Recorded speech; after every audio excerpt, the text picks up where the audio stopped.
Rouberois, en colère, menace de révéler que Minembwe faisait bien partie du deal qu'ils avaient conclu avec Félix Tshisekedi.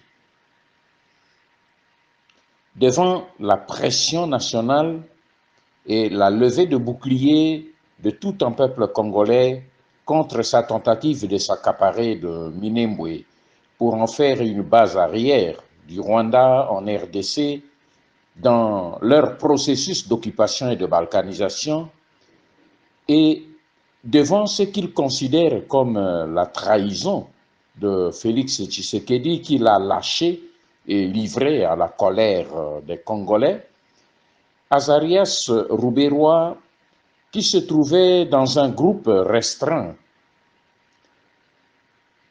de ses frères avec quelques collabos congolais, a menacé son allié Félix Tshisekedi en des termes plutôt très violents. Je le cite: « Si Félix Tshisekedi continue de s'amuser avec moi en me livrant à la colère de ses frères congolais pour vendre ma peau, je n'hésiterai pas à le livrer à mon tour à ses frères congolais, car Tshisekedi semble oublier que l'octroi de Minembwe au Banyarwanda fait bel et bien partie des accords et du deal que nous avons conclu avec lui. » Fin de citation. La source qui nous a donné cette information et qui a assisté à l'entretien est un acteur politique congolais qui affirme avoir été choqué et déçu par cette révélation. C'est une bonne chose.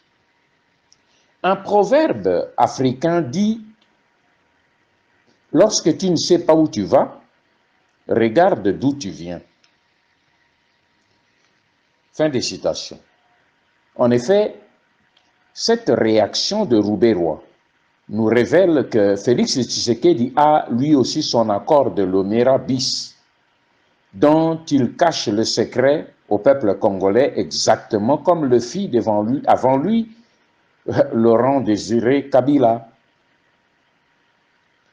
Et comme Laurent Désiré Kabila, Félix Tshisekedi est arrivé aujourd'hui au point névralgique de l'application de cet accord secret qui l'oblige à le dévoiler en même temps, ce qui le contraint à affronter le refus catégorique du peuple congolais, qui est très attaché à l'intégrité de son territoire national et qui refuse catégoriquement à en céder un seul mètre carré. Ainsi, Félix est tombé, la tête la première, dans le piège de naïveté et de cupidité.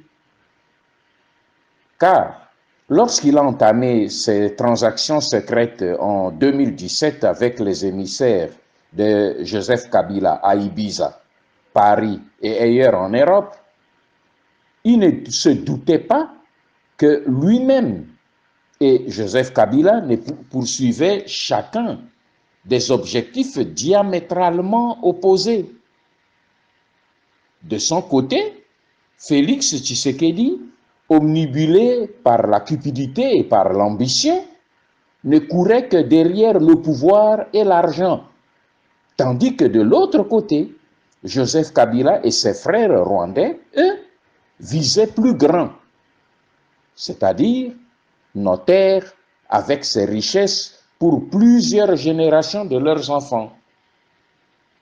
Ainsi, Félix Tshisekedi a bradé cette terre de Minembwe, qui ne lui appartient pas, contre des miettes de pain, car son fauteuil présidentiel sans impérium ne vaut rien devant la terre congolaise qui est sacrée et qui demeure la propriété commune des générations actuelles et futures. Au moment où je m'adresse à vous, Azarias Rouberois est en train de passer devant le Parlement de l'occupation pour répondre à l'interpellation d'un député national. Quant à moi, je m'abstiens pour ma part de faire un quelconque commentaire sur le déroulement de cette séance. Je laisse à chaque Congolais le soin d'apprécier ce spectacle.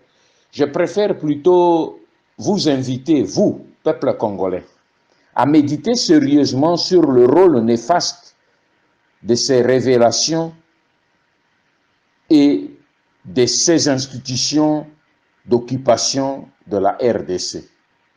Le président, le Sénat, le Parlement, le gouvernement et la magistrature qui sont devenus plutôt des strapontins au profit des occupants et de leurs alliés. Minembwe n'a pas fini de vous livrer ses secrets et ses leçons.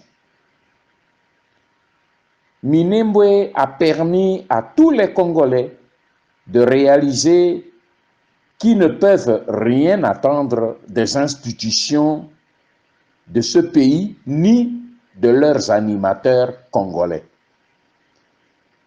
Le peuple congolais doit compter sur lui-même pour sauver la nation congolaise d'une mise à mort planifiée par les ennemis du Congo. Ingeta.